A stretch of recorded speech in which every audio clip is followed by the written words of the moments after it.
December 2nd, 2010 began, just like any typical morning, with the routine task of administering anesthesia to a young patient scheduled for surgery. Yet there was an unusual weight in the air, a palpable tension that felt almost like a dense fog, and it unsettled me deeply. I noticed the quiet exchanges among my colleagues, their eyes filled with a sorrow that was both deep and puzzling. My mind whirled with questions. What's going on? Is there something wrong? Where did I miss it? Why this odd sensation? The surgery itself proceeded without a hitch, and I carried out my responsibilities with the usual precision. After awakening the patient and organizing my equipment, I was about to leave the operating room when I encountered Dr. Lansky, the surgeon-in-chief. His expression bore an unmistakable sadness. He mentioned he had been looking for me, which only deepened my confusion.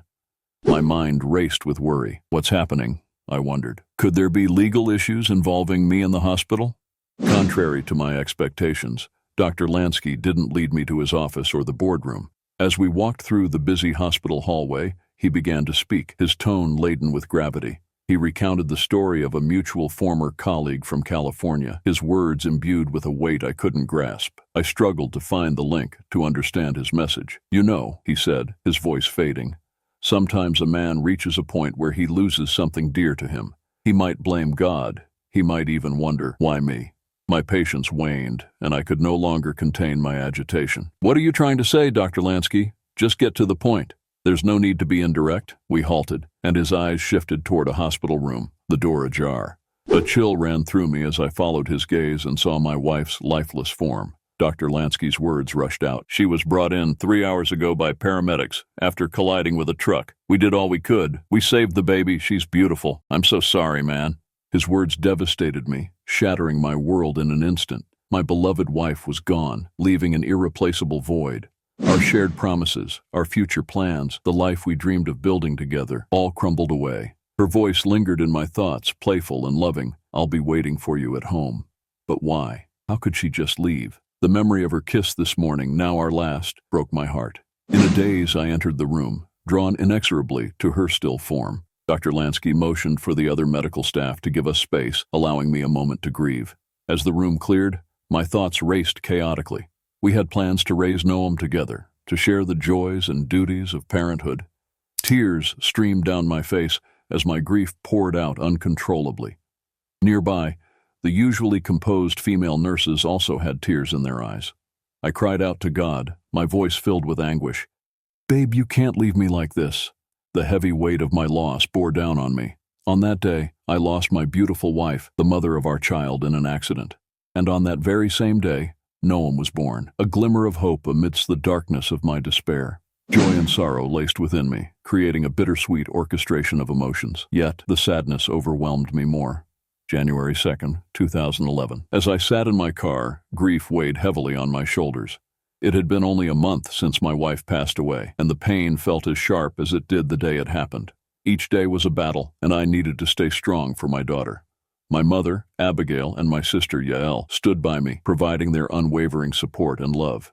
They understood the depth of my sorrow and helped me through the enveloping darkness. Together, we established a routine, taking turns caring for Noam in the hospital. Born 4 weeks early, she required care in the newborn intensive care unit. This week, my family was with her, and next week, it would be my mother-in-law and sister-in-law's turn. The ongoing presence of family provided both comfort and a constant reminder of my wife's absence. Yet, on that particular Sunday, my emotions overwhelmed me. I needed to get away. The pain was too much to bear. I drove off, the wind rushing through the open window, but it did little to soothe the storm inside me. At a red light, I had to stop, and tears uncontrollably cascaded down my cheeks, blending with the rain outside. Why, I murmured to the relentless sky, why did she have to go? It's so unfair. My voice broke with sorrow, my heart shattering further each moment. When the light turned green, I impulsively turned right, ignoring the irritated honk from a car behind me.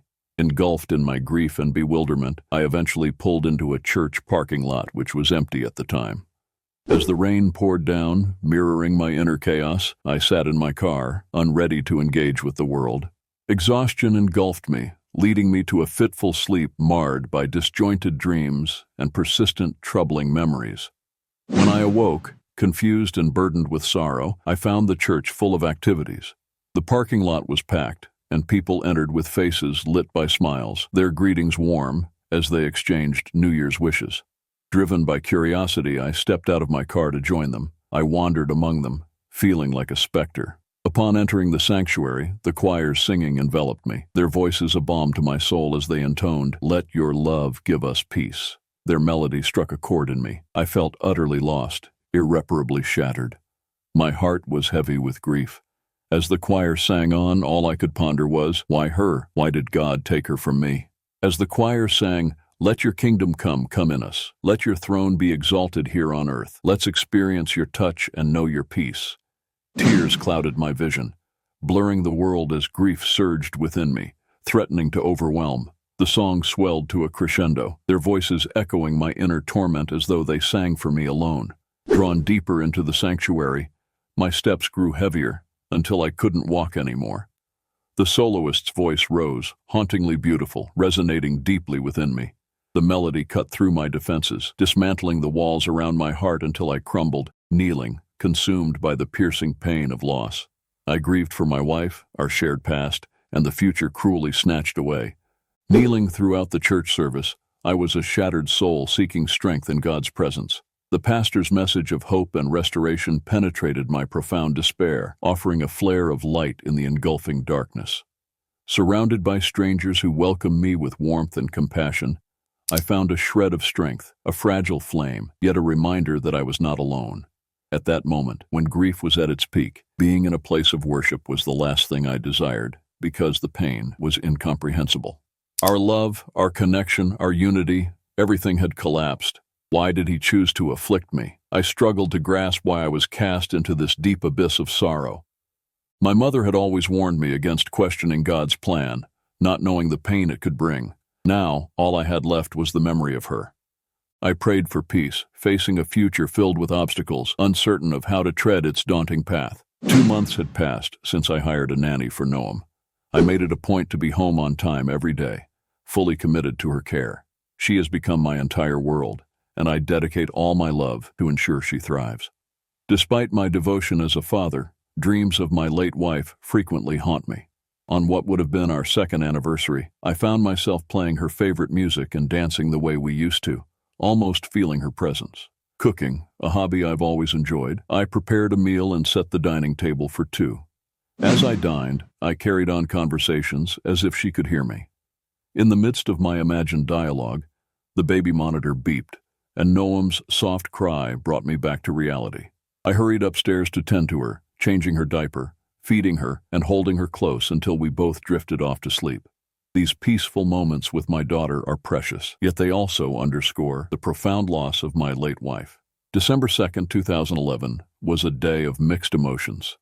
Noam celebrated her first birthday, an occasion I marked with all the affection I had.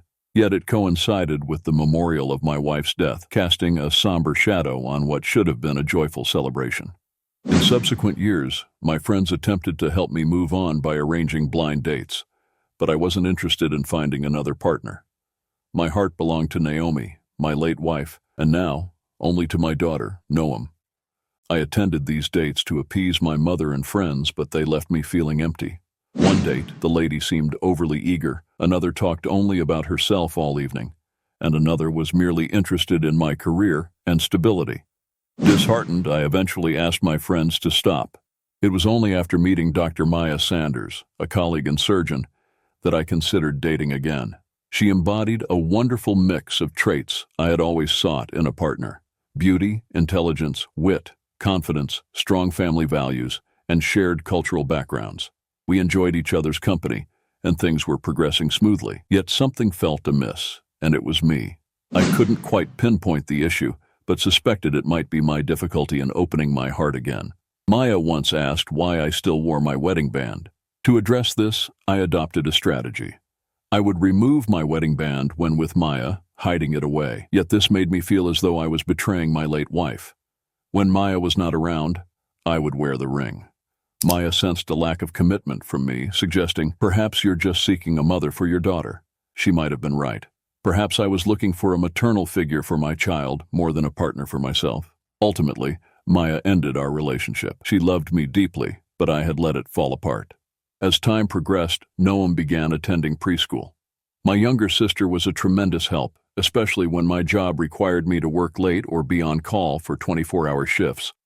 However, Yael was also navigating significant milestones in her own life, as she was engaged to be married. Consequently, I had to hire a new nanny for Noam because her previous nanny had found employment with another family. This new nanny would stay with her during my hectic work hours. That's essentially how my life was structured. Then came Mother's Day on May 10, 2015, a day marked by an unexpected turn of events. I nearly missed church that morning, but Noam, who was 3 years old at the time, was eager to attend. She enjoyed the children's class, so despite my initial reluctance, I prepared myself. I had already sent gifts to both my mother and mother-in-law and had plans to spend part of the evening with my mother and the rest with my mother-in-law after church. As we arrived at the church, I checked Noam into her class and then headed to the sanctuary. It was in the foyer leading to the sanctuary that I first saw her. She stood with her back towards me, radiating beauty in every curve. I thought to myself, wow, who is she? I was eager to see her face, but before I could get a closer look, she moved swiftly out of my view, almost as if she sensed my gaze. I searched desperately among the pews and congregants, trying to find where she might have seated herself, but she was nowhere to be found. I was desperate to find her. And then, miraculously, the pastor called all the mothers to the altar for prayer. She emerged from the crowd. My heart raced. I knew she was a mother but hoped she wasn't married or involved with anyone. As she turned in my direction, her face radiated a glowing beauty. It seemed our eyes met and she gave me a little smile that got me more excited. In that moment, I smiled back, whispering to myself, gosh, what an angelic beauty to behold. I had never felt so alive or hopeful. I yearned to know her. To know who she is, to know her name. I want her. When church ended, she had disappeared. I searched, looked, and prayed to see her again.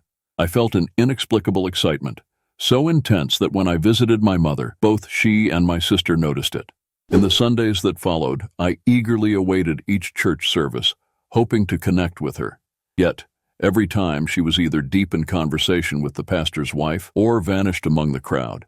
I longed to discover her true identity and learn who she was beneath the surface. One Sunday, the pastor acknowledged her commitment to the youth ministry. He invited her and her children to the altar for a special prayer, and my heart sank, assuming she was married. However, scanning the crowd for her husband, I found no man by her side. Mixed feelings of disappointment and curiosity wrestled within me. I tried to dismiss my feelings, to sever this seemingly unreachable bond. Yet, the desire remained, irresistibly drawing me to her, despite the nagging doubts in my mind. On the chilly winter morning of December 3, 2017, attending church had become one of my favorite activities. As I stepped into the church with Noam, who was tightly clutching my hand, I accompanied her to the children's church, where she would spend the service engaged with her peers. I made my way towards the sanctuary, looking forward to seeing a particular person. Surprisingly, I had never had the chance to communicate with her. She always seemed to disappear or was engaged with the pastor's wife. I really wanted to know who she was. One thing I was sure of, she was not with any man, and I hoped she wasn't. While in the sanctuary, an usher gracefully approached me and walked me down the aisle towards an empty seat amidst a sea of devout worshipers. It seemed God had heard my prayers. The usher led me directly to where she was seated. What? No way. I knew it. She is mine. There was no way I was seated this close to the woman whose presence made me melt. Although I was seated closer to her youngest sons, I must confess, those boys were handsome. Of course, why wouldn't they be? Their mother's beauty is magnetic. It was better that she wasn't sitting closer. Otherwise, she might have heard my heart pounding. There's no doubt she hypnotized my heart. How can I woo hers? I wondered, my eyes brimming with curiosity and desire. I watched her with open admiration, drawn to her beguiling charm and the magnetic pull that made me yearn to be near her, to revel in her warmth. I longed to hear the soothing sound of her voice, to breathe in her scent, to wrap my hands around her, to hold her closer to me. I simply wanted her in my life, to truly understand who she was. Her sons, such polite young souls, even the youngest, who was seated closest to me and the same age as Noam, radiated sheer happiness. He was the spitting image of his mother, looking up at me with an innocence that pulled at my heartstrings. His beaming smile, filled with a child's pure joy, held an undefinable power that deeply moved me. As the church service moved forward, the moment I had eagerly waited for arrived. The time when we are encouraged to greet each other. This was my chance. The moment I could introduce myself. The moment I hoped to strike up a conversation with her. It was a perfect opportunity to experience her touch, to share a brief connection that might spark something more. I hastened toward her, driven by my deep longing.